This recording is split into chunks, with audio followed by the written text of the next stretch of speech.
What is up, YouTube? It has been a long time coming. First off, I want to say it is amazing that I have just hit 8,000 subscribers. Now, I don't know when you are watching this video, so it may be in the future. It probably isn't in the past, but there may be more subscribers at that point when you are actually watching it. But at this point in time, when I am filming it, I have just hit 8,000 subscribers, and I am pretty stoked about that. I am so thankful for the community that this channel has built, the amount of tips and advice and support you guys have all given me as I've been learning new tricks and as I have been learning how to skate effectively.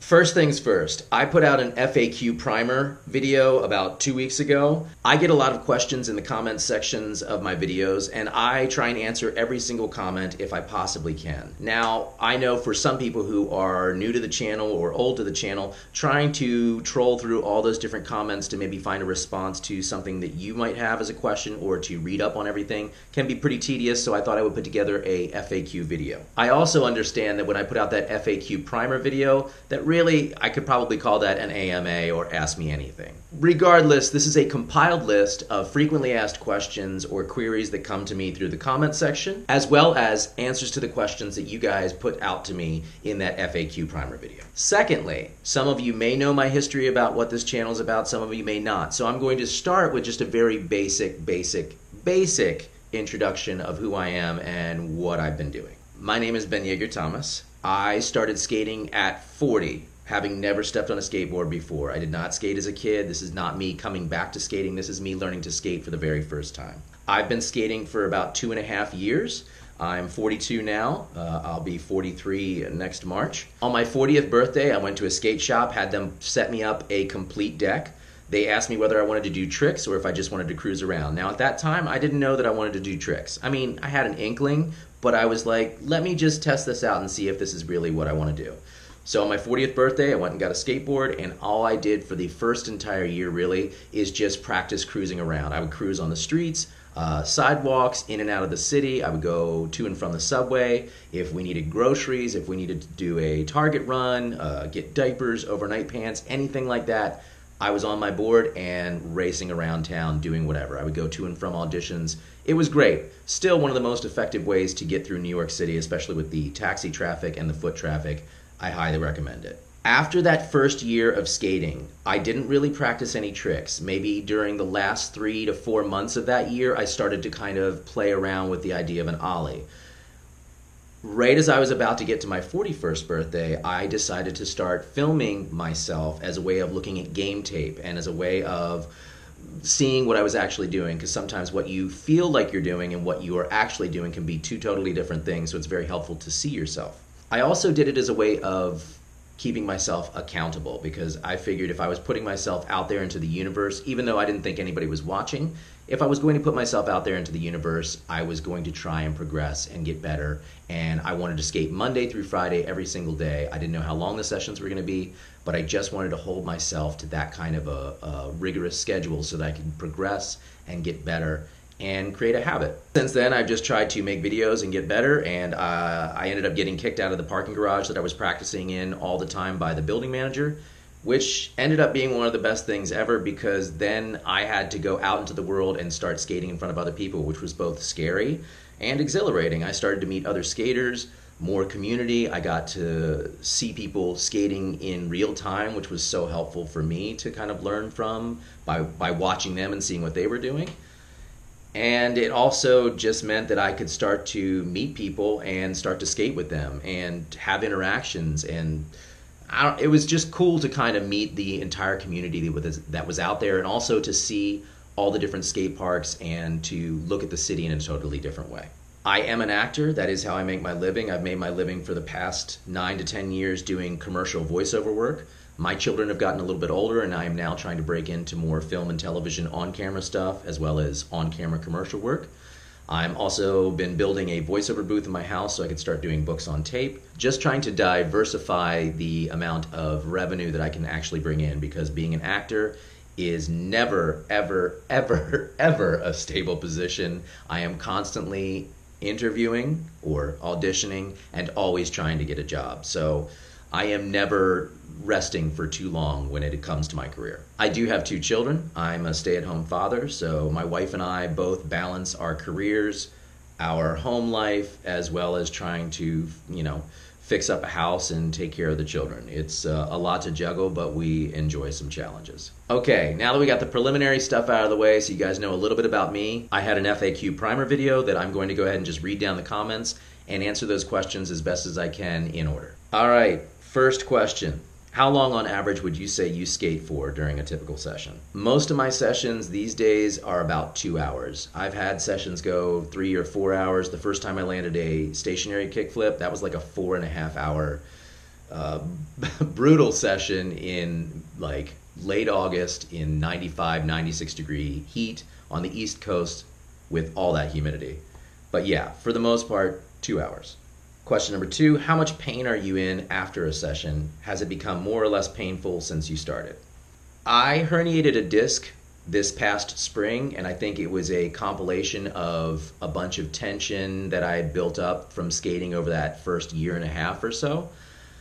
I am in pain depending on what kind of tricks I'm working on. It's a moderate level. It's not too bad. I mean, if I'm working on flip tricks and a lot of stuff where the board's moving under me and I'm taking some shinners or taking some dives, I can be in pain. But at this point, I've started to deaden some of the nerves, like in my forearms and things like that, and in my shin, so I don't feel it as much.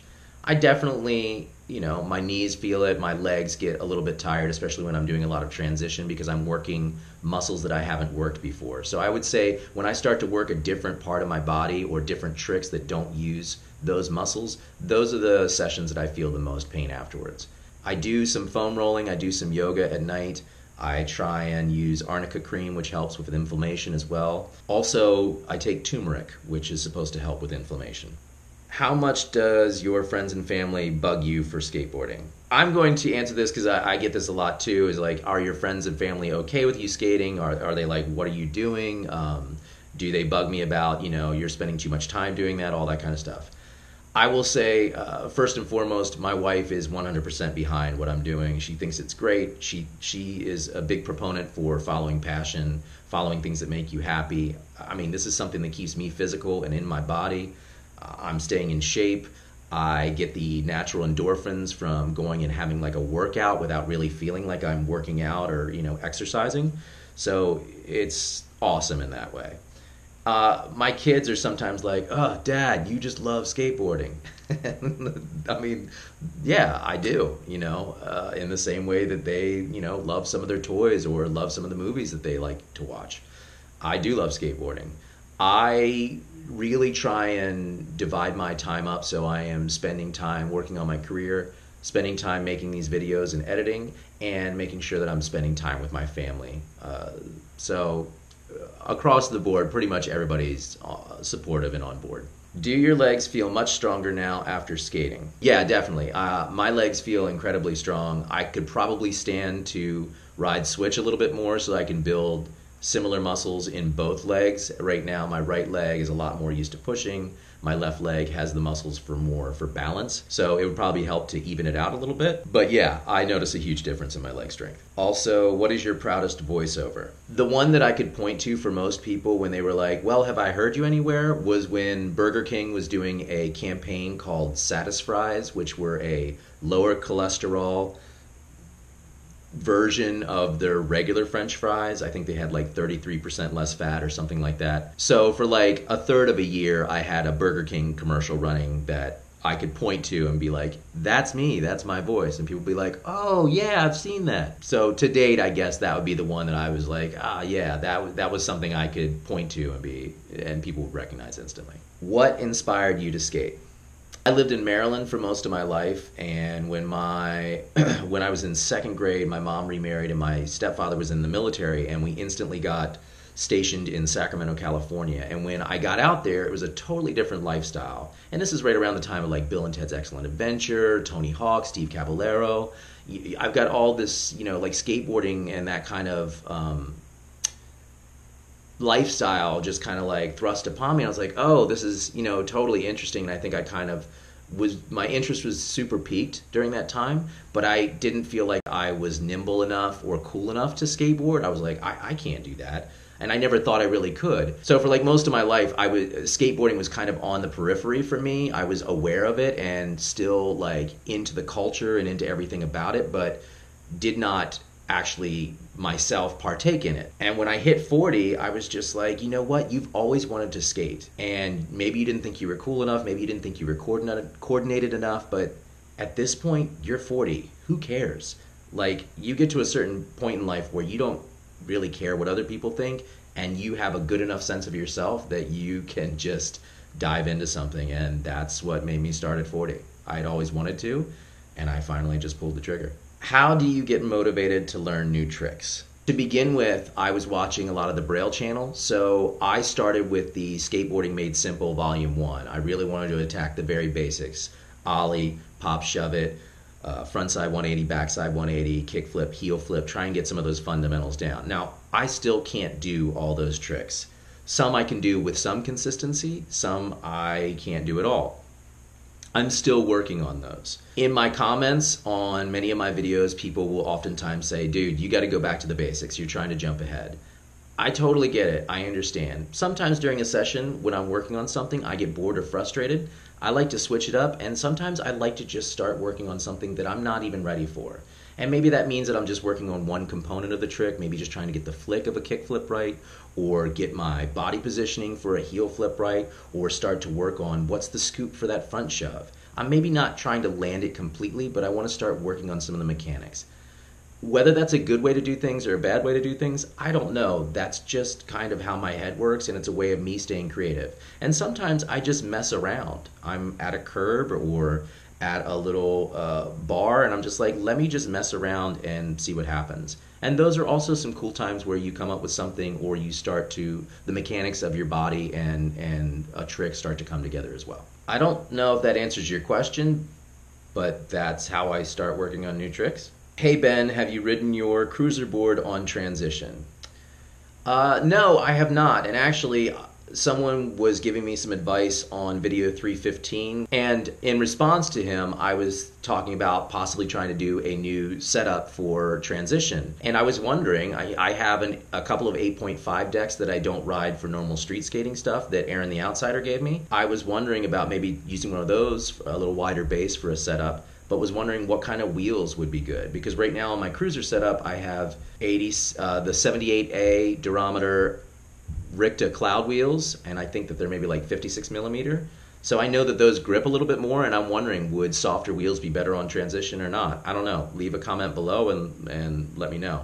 But no, I've never ridden my cruiser board on transition. Okay, what trucks do you use? Currently, I ride the independent 144s, I think they're called. They're the 8.25 inch trucks that fit for that size deck. I have ridden Avenue trucks before. I have ordered another pair and I'm waiting for them to come in. I may put them on my cruiser board, or now that I'm a little bit more comfortable on my board, I may sub those back in and see what that does for my skating. Early on, I had ridden Avenue trucks for a while, really enjoyed the amount of extra pop that I got, some of the cushioning that I got on landings, but I was always bouncing out of tricks, and I think now that I have a little bit more of a sureness to my feet, I mean, some of you may argue, no you don't, but a little bit more than I did back then when I had them on, I may see what that does and maybe sub those in or sub them out, or maybe I'll put them on a transition setup, I don't know. Who are your skateboarding influences? And the next question up is also, who is your favorite pro skater? So I'll kind of lump these a little bit together. I think it's hard for me to pick one pro skater, as I'm sure it is for many of you, or maybe it isn't, I don't know. I really enjoy the power, speed, and just like whole hog kind of like going for it style of Chris Joslin. I think he is pretty amazing to watch. Also, I just watched a video of Daewon's song, the amount of creativity. I mean, I don't have to tell you, anybody who's skated has probably seen something of his, either on Instagram or YouTube. Amazing. I really like watching Jaws. I really like watching Anshad Ware, CJ Collins, Lacey Baker. I mean, the Gons, come on. I dig watching how much joy Steve Caballero gets out of continuing to skate bowls. It's awesome. He's just always got this sweet kind of like secret smile on his face, which is awesome. That first Fancy Lad video, I love all the just crazy, weird tricks that he's doing that are just completely unconventional and are wholly unique and his. Oh, also Jamie Foy, Neen Williams. Yeah, I mean, I watch a ton of YouTube videos. I am trying to play catch up on all the parts that I didn't see throughout my lifetime. And also, now that I am skating, watching all these skaters and knowing how hard certain tricks are, or watching the commitment levels, or just the sheer raw energy of just like, I have to land this. It's amazing to see now, especially now that I know what goes into actually trying to land those tricks. How long did it take you to land your kickflip? When I was working on kickflips, I was skating with a couple of young guys out in my hood when I was living in Ditmas Park. I asked them how long it took them to get their kickflip. They said 3 months, and I bet them that I could do it in 1 month. I said that I didn't say I could do it in a month. I said that I could do it shorter than that, and that if I didn't, I would give both of them a new deck. I ended up landing my first stationary kickflip within a month.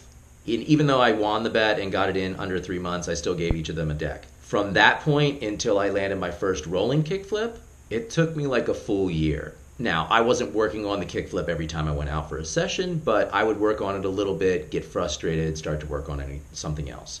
Some days I would push a little bit harder, something would click, I'd get another little piece of the kickflip, but yeah, it took me a solid year to land a rolling kickflip. What's your ultimate goal in skateboarding? I don't know that I have any goal in skateboarding.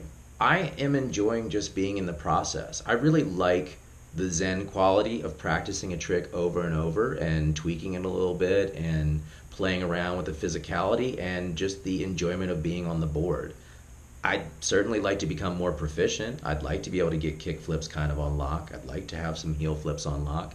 I'd like to cruise around and have some confidence and be able to roll up to any kind of spot or skate park and be able to shred a little bit. I don't need to be the best person there. I'm not in skateboarding to go pro. I'm not trying to be like, oh, look, here's this 45-year-old guy who came out of nowhere and is like, I'm going to go pro. It's not something I'm interested in. I'm just interested in getting better and enjoying skateboarding now for as long as I can walk until I can't get on a board anymore. Is there a super skate park you'd like to go to or travel to? I know for us snowboarders, Whistler in Canada or Jackson Hole, Wyoming is the dream.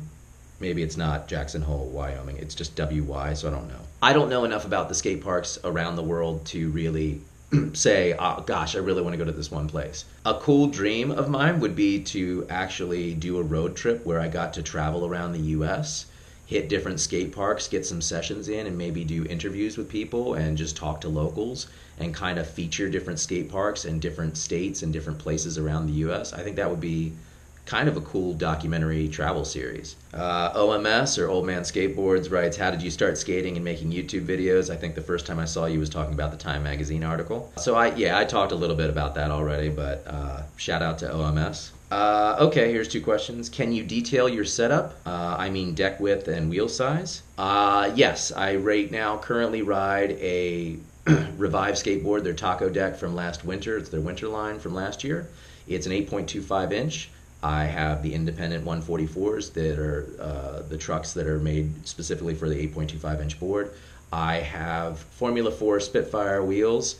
They are 99A durometer, and I believe those are 54 millimeter if I'm not mistaken. And right now I currently have medium bones bushings in there. Secondly, and this is an interesting question, why don't you use any protection? Very early on, a lot of people were like, dude, you need to use a helmet. You're a dad. You have 2 kids. I don't want to see you die. I'm not going to sit here and watch somebody who could have a major accident and serious injury. Listen, I know I am engaging in something very difficult and very dangerous.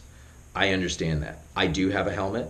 I do plan on wearing a helmet and pads when I start to ride bowl stuff a little bit more, when I start to try and drop in on that or start to practice bowl riding a little bit more and maybe some larger transition. For me personally, and this is my own personal thing, this is not for anybody else, this is just mine alone, you can take it or leave it. I do not mean to be a role model in any way. I believe life is for living, and part of the wonderful magnificence of life is the fragility of it all and the fact that it could go away in an instant.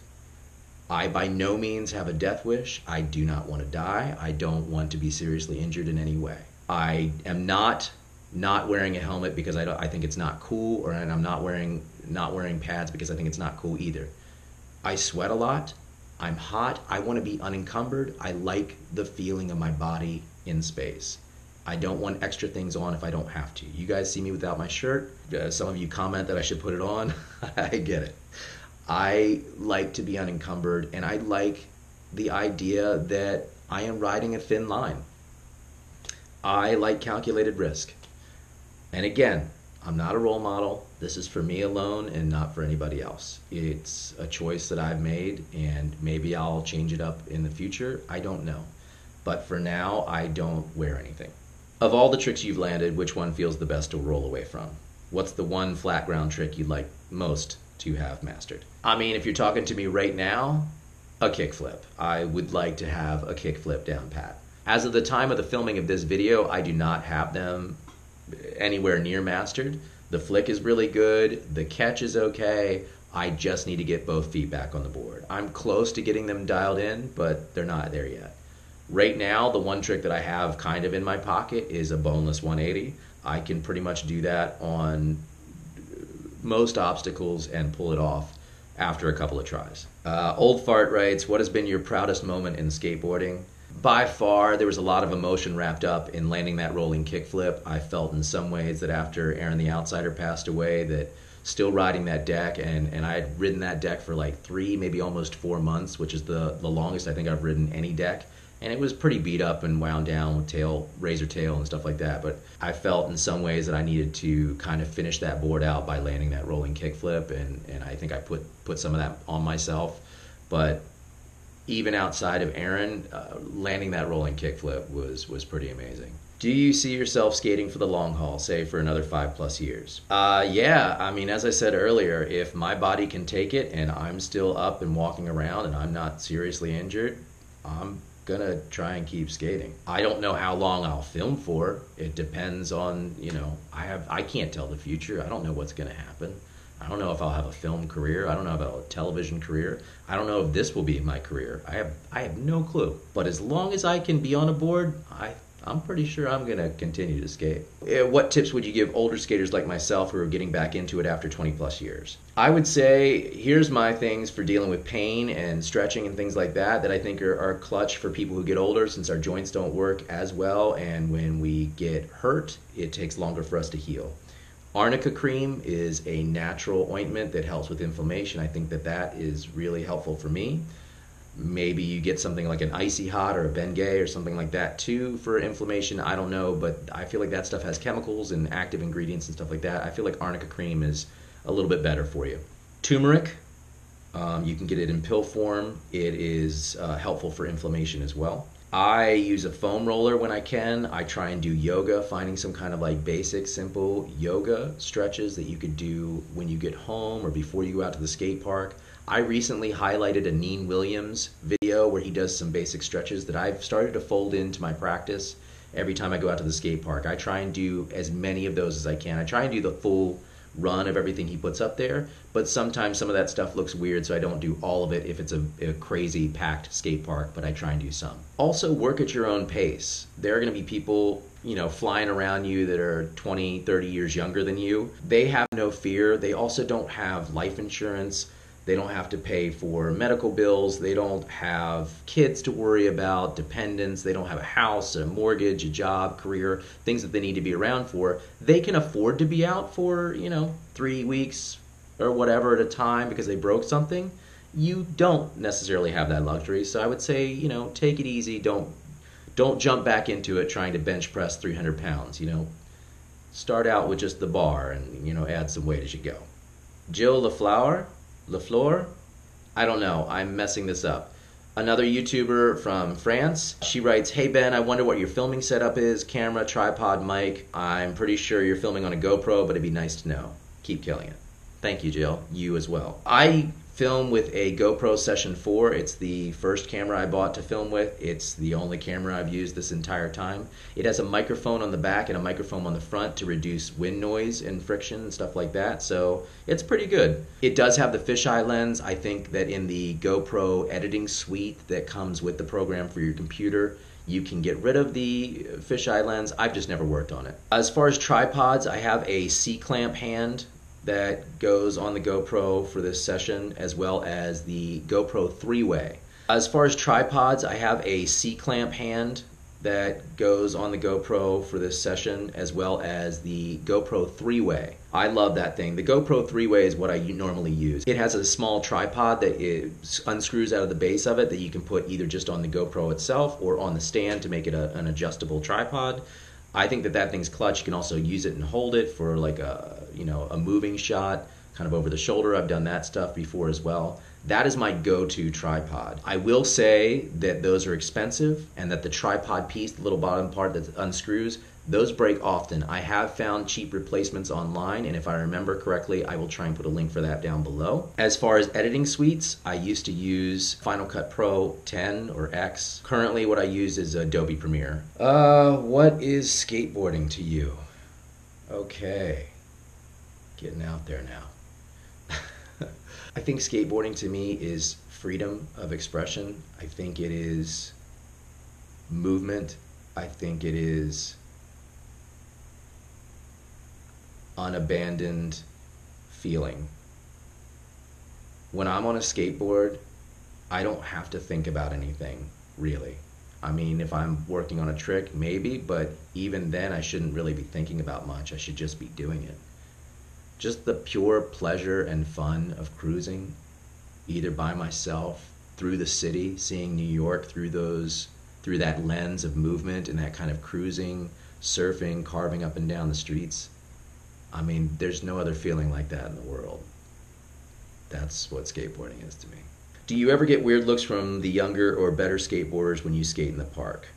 Yeah, I mean, there's sometimes when I'm nervous entering a park and I see some people who are really ripping it up, but most of the time I try and turn that fear off. Kind of like when I enter a party and I'm like, oh, I don't know anybody here, this is going to be weird. Sometimes if I just decide when I go to that party that, hey, you're going to have a good time tonight, if I just tell myself that, a lot of times it changes my perception of how I'm viewing the party. And the same happens for the skate park. When I get there, I'm like, you know what? You're filming a video today, and your job is not to impress these people. Your job is to make progress today and to work on something. And when I start to get into a trick and I'm focused on something, I make progress. And when I stop worrying about what other people are thinking of me, they may take notice of me, but they see that I'm invested in what I'm doing and I'm not there trying to be important. And also, I don't get their energy of like, even if they are judging me, I don't get it because I'm focused on the trick. So most of the time when people come up or they'll strike up a conversation after they see that I've been working hard, or maybe one of us will land a trick and I'll be like, oh, we'll tap our tails on the ground or something like that, and then it'll be like a sign of like, hey, mutual respect. And a lot of times I get that after I've been at the park for a little bit and people see that I'm actually there working and not just some old guy who's just like, oh, I think I'll ride a board. I'm there to actually get better and to work. And I think I was afraid of the reaction that you're saying, like where people will be like, oh man, what are you doing here? And I think what I've found as I've skated over this past 2.5 years, the community of skating and skateboarding is amazing. When people see that you're actually working and trying to get better, they offer advice, and there's so much support there because everyone understands how difficult it is to actually land tricks and to work and to progress at skating. How do you provide and care for your kids and still have time to skate so much and put out YouTube videos regularly? I explained a little bit before that I do commercial voiceover work. Voiceover work does not require a ton of time. Usually if I have booked a commercial, I am in a voiceover booth in the city for about an hour recording that commercial, and they usually in that time get what they need. I give them a couple of different reads. Sometimes I'm in there for 2 hours.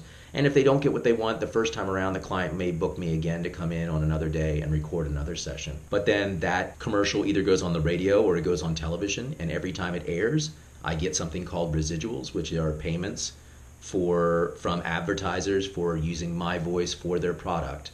So they buy ad time to put their commercials on the air, either on the radio, on the internet, or on TV. And every time it airs, at least on the radio or television, I get an amount of money for every single time that it shows up on the radio or TV.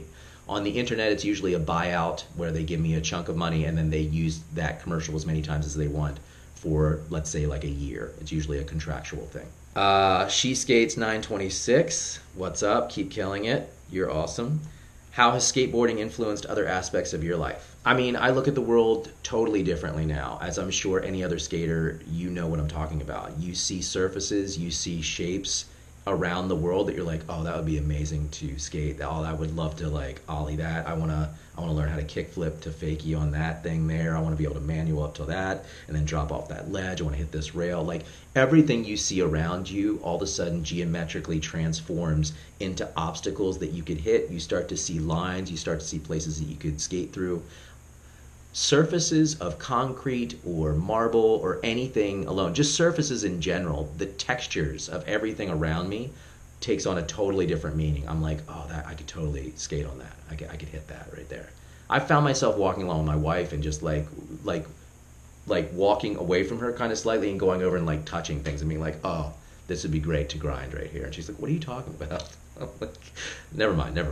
So yeah, I mean, the world around me, everything, it seems like much more of a creative playground. Okay, would you like to see more skaters close to your age at the skate park? And if so, have you thought about getting organized with a group of that kind? I have no like inklings either way as to whether I would want skaters close to my age or younger or older. I think it is amazing to see all the different skaters that I see out.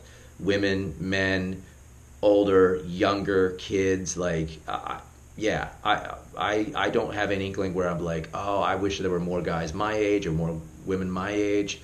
I'm always stoked in the comments to read from people who are either A, getting back into it or starting up for the very first time who are my age or are parents, because there's a kind of a kindred spirit there where they understand the time constraints of managing children's lives and their own lives and a household and careers. So there is something there where I'm like, oh, when I'm talking to them, I feel a connection because I'm like, yeah, you guys understand how difficult it is time-wise to carve out all of the different aspects of your life. But I'm not like hankering to have, you know, a group of people my age to go skate with or anything like that. I wouldn't kick it out of bed. I'm just like, I'm not, that's not something I'm gunning for. I like learning from people who are better than me. I think that's how you progress. I also like meeting people that are different than me. That is one thing that I loved about living in Ditmas Park is it was not homogenous. And that's one thing I like about living here in West Orange as well. I was happy when I got here to see the amount of diversity. It's not homogenous. So I like different people. I like getting to know people. I like stories. I like to hear what your life is like. I enjoy that as a person, as a performer. Yeah, I really kind of just enjoy interviewing and talking to people and getting to know people. So having people that are different, different ages, different, you know, places in the world, different languages, that's all cool and interesting to me. So yeah. Hey Ben, after I know now that your way of filming in the streets without shame or embarrassment or on your side is done by sheer ignoring people, and the fact that you are an actor and know the feeling of people watching you do it, are there any moments that you feel uncomfortable filming or stop filming at all in mid-session? There are times that I have stopped or have just not filmed or have just not done like intros or outros because there is a vibe at a skate park or out in the world at skate spots that you're just trying to get something done, and sometimes there's a vibe at like a skate park where people are working and really working on tricks, and I don't want to come in with whatever campy ideas or thoughts that I have in my head for the day. I don't want to interrupt the flow of what they have going on or their concentration. So sometimes, yeah, I don't do it at those points. Other times, if I'm trying to discreetly film something, maybe I'm out and around and I don't want to draw too much attention to myself, I won't do a lot of talking in the video, or I will, you know, only do a couple of attempts or something like that. How does your body elasticity help with your evolution? Do you exercise in other forms, and is recording helping you to improve your style? As I've skated more and more, my body has built up muscles from bailing and contorting my body in different ways and building up muscles working on specific tricks, so I have become a little bit stronger. Also, falling and rolling and moving with the momentum has allowed me to be, to save my body a little bit more. I have done a ton of physical theater and have a lot of exercises and warm-ups and have a good understanding of my body and a nimbleness to me that I have developed over time and building up muscles in my body. When I was first starting skating, I was also doing some upper body workout and doing a little bit of cardio and some weightlifting and crunches and push-ups and things like that, some curls and different things like that. I have let that go. There was a gym in my building when I lived in Brooklyn, so it was a little easier and it was right next door. And yeah, I mean, recording has totally helped me identify problem areas. I still have a problem with my kickflips where my left arm wants to do the flicking motion that my front foot is doing. It helps me kind of identify, whether I'm leaning back when I'm trying to pop or whether I'm leaning forward, where my weight is on the board, because sometimes it feels a certain way and then it looks a different way. So it helps me in trying to correct things in my tricks and to help get better and smoother as well. Is there another habit that you are proud of? I have continued to draw through most of my life. I've always kept some kind of a sketchbook, and I am really proud of the development that I've made over time in sketching and drawing and doodling. And I have recently had more of a breakthrough of working more and more on sketching, which has been a lot of fun. How do you organize your stuff for the day? Organizing, carrying your camera equipment and riding a board while somehow carrying another board. I keep a skate bag. Inside my skate bag, I usually always have my GoPro and at least my 3-way tripod or the C-clamp holder. Sometimes I also have, I always have a couple of staples, a shoelace, a X-Acto knife for cutting grip tape, wax. I have some backup hardware. I have a skate tool. I usually have a garbage bag and a bungee cord, so in case it rains I can wrap up a board and keep it from getting wet. My backpack also has little skate straps on the back so I can carry a second skateboard as well. And I usually carry a giant bottle of water, if not two. I'm interested in your acting experiences. What is it like to do auditions, and any tips for people who want to get into acting for TV? I would say if you're going to try and get into acting for TV, things that are helpful are to actually have some kind of an acting background, maybe some kind of training in theater or film and television school. Being in New York or LA and to other degrees, Atlanta and Chicago are, all great places that are probably going to have big theatrical background spaces, teachers, workshops, things like that, and also have some film and television workshops too. When you get to a certain point after you actually have some technique and ability and skill, you know how to break down a script, you know how to look at a character and make some choices, you've taken some acting classes and have some techniques about what it means to act on stage or to act on film or television.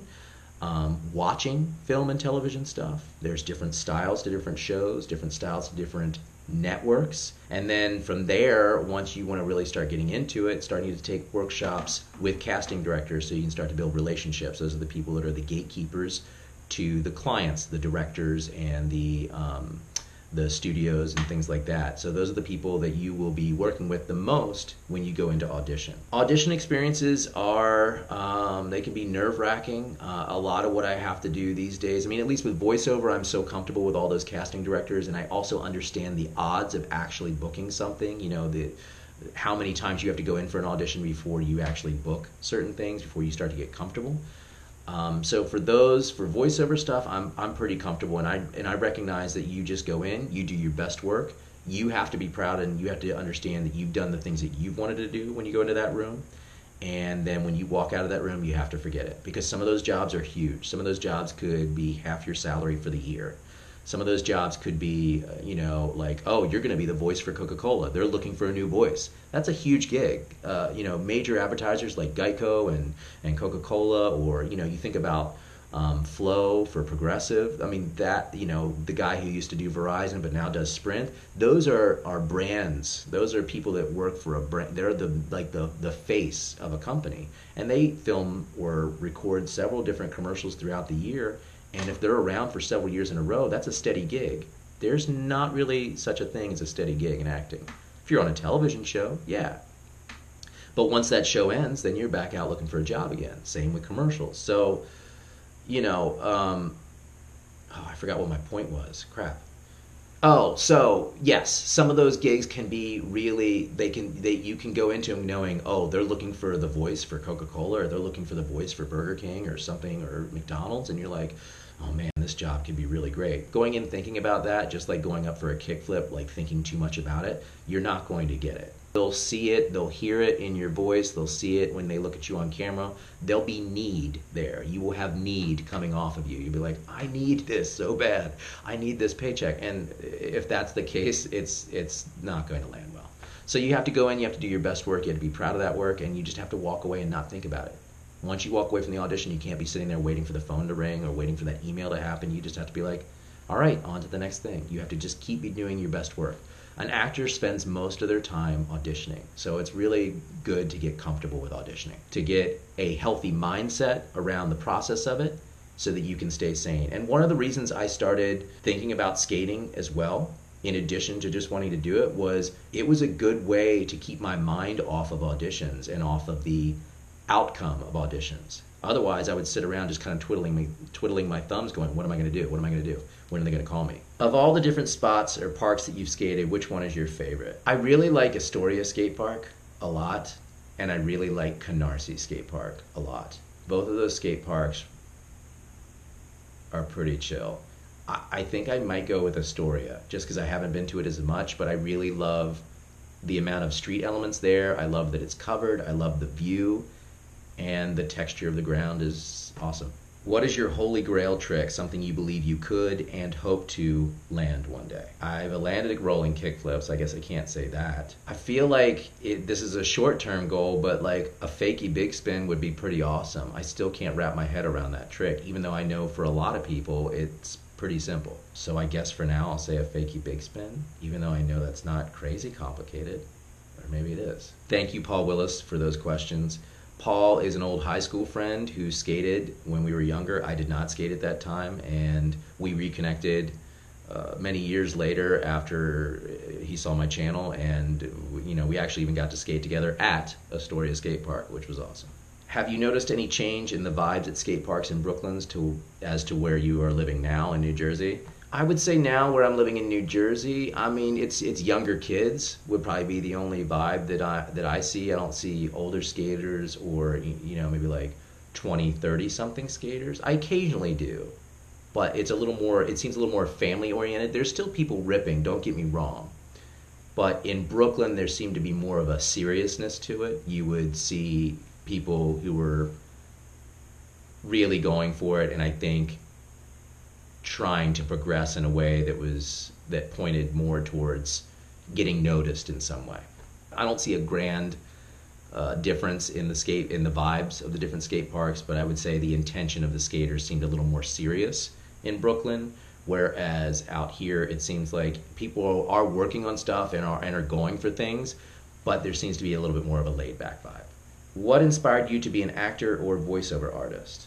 Growing up, I used to watch a lot of Saturday Night Live. It was around the time period of Adam Sandler, Dana Carvey, Chris Rock, David Spade, Chris Farley, in that time period, that era. So I used to watch Saturday Night Live on Saturday night, and then come Monday morning around the table at school, at the lunch table, we would just all do our impressions of our favorite sketches from that week. I really loved that. I also worked at a video store back when there used to be VHS tapes, and I would take home 5 movies a night, watch them, throughout a day or two, and then bring them back and take out another 5 movies. Sometimes I would watch 2 or 3 movies in an evening. I just loved watching film, watching people like Gary Oldman, watching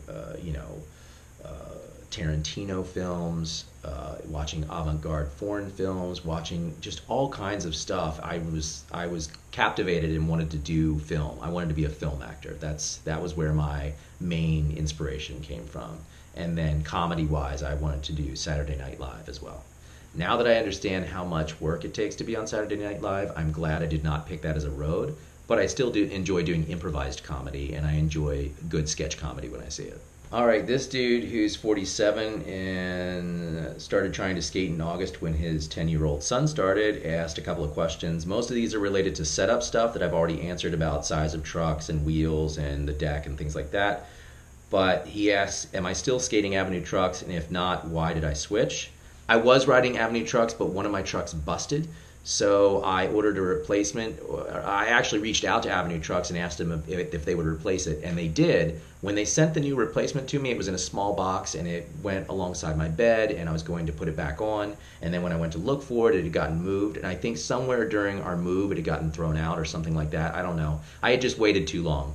I still have one Avenue truck on my cruiser board, and then I have a Thunder truck on the front of that. So I have two different trucks on my cruiser board. It actually kind of looks like a souped-up lowrider. I don't know what you call it, where the back end's a little higher and the front end's a little lower. I have the Avenue truck on the back of the cruiser and a Thunder truck on the front. I have ordered a new set of Avenue trucks. I'm waiting for their next batch to come through. I've ordered it. The order's in. I'm just waiting for them to ship it once they finally do another batch of trucks.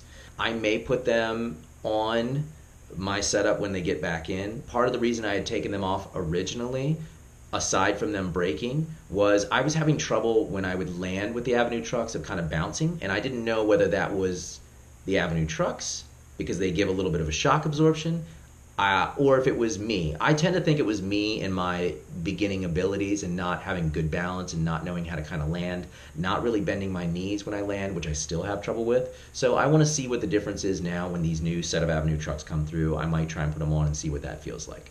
This dude also wrote, how many decks have I been through and when do I know whether I need to replace it? I don't know how many decks I've been through. I feel like it's under 10. I usually ride my decks for about 2 months. I did not grow up with a lot of money, so I really like to ride them as long as I can.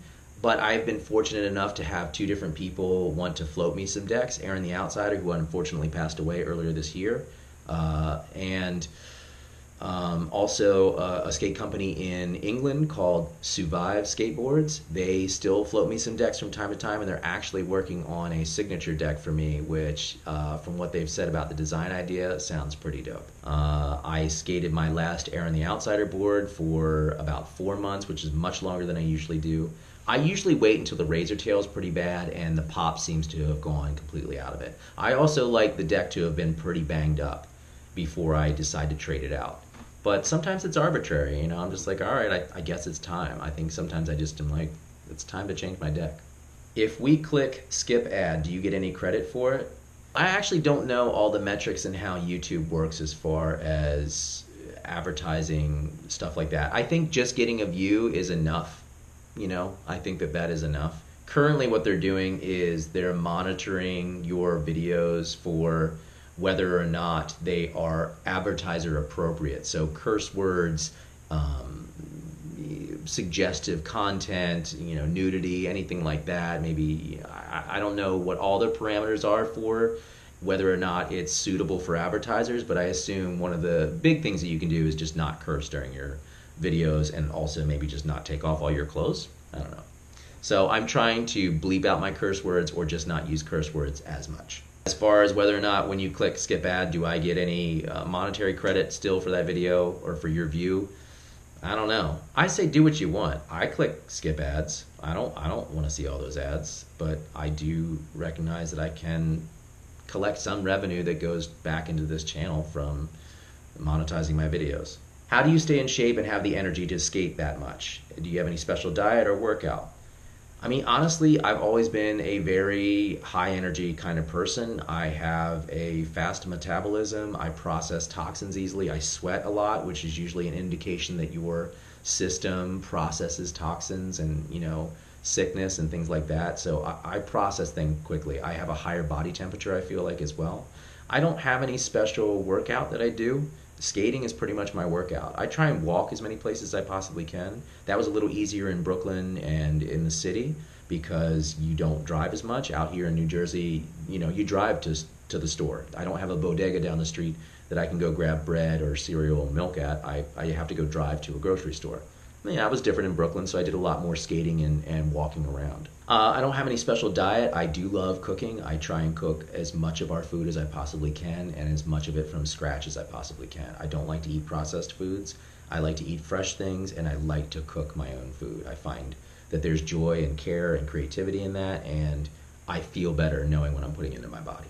What is your editing process like? How long is the raw footage, and how much time does it take you to edit? So I will say that it usually takes me, it's usually a 1-to-1 ratio when I'm doing like a basic skate video at a skate park or at a skate spot. For every hour that I spend capturing footage, it's probably another hour editing. Not only do I go through and edit everything down and take out stuff that isn't needed, the in-between stuff, in between attempts, I also have to select music and then put that on and cut and put that all together. Finding music has been a big thing for me, trying to find music and not continue to use the same things. I've gotten better at it, but in the beginning I would just use the same music, as you know, over and over and over again. And this has been an evolution, not just in learning how to skate, but in learning how to edit and learning how to YouTube. I've been taking comments from you guys and growing in that way and trying to provide interesting content and more about my life and, you know, more interesting things, adding music to the videos, more vloggy style videos as well. I will say the video logs take more for me to edit because I don't have a kind of a formula for it quite yet, and it takes a little longer for me to do, and I want to put something good out there, and I want to edit it well so that it's interesting to watch and doesn't drag too much. How are you doing the audio on the GoPro? As far as I know, we both have the GoPro Session. It sounds so much louder than mine. The lighting too. I even bought lights at home, improvement store, and it still looks dark. Yeah, I mean, the GoPro Session is what I use for audio. I don't use any outside audio interface. I don't use a separate microphone or anything like that. I don't know, maybe that's your setup. I also talk fairly loud towards the camera because I know I need to project a little bit, especially when I'm at a skate spot and there's a lot of loud things going on.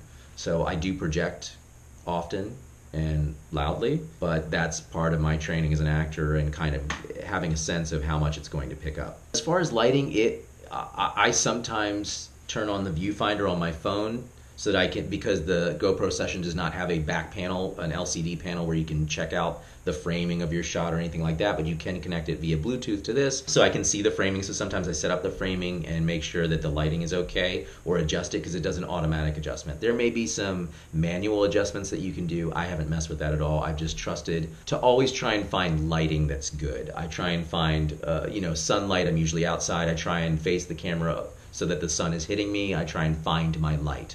That's something you do as an actor. You know where your light is. You find your light. So I think about that from what it's going to look like. Also, when I go into Adobe Premiere, I sometimes up the contrast or the lighting and shadows so it evens out, because sometimes I do film it and it's super dark, so I try and even it out when I edit it. We're at the last question. How long is a typical skate session for you?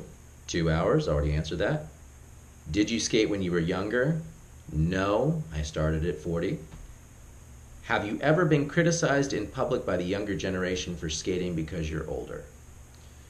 No. No one really has the courage to say that except on YouTube in the comments.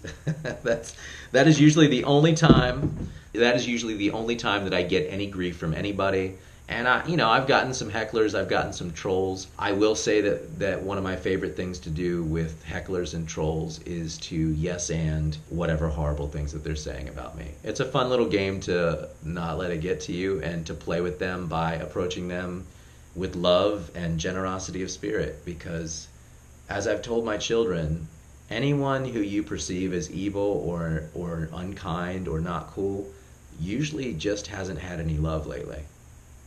Guys, again, I want to thank you all for helping me get to 8,000 subscribers. I want to also thank this amazing community for continuing to give me tips, advice, support, and love for what I'm doing. And I am amazingly and perpetually stoked by the number of people who tell me that what I am doing helps motivate them in some way to get out there and do something. I love seeing people succeed. I love seeing people progress.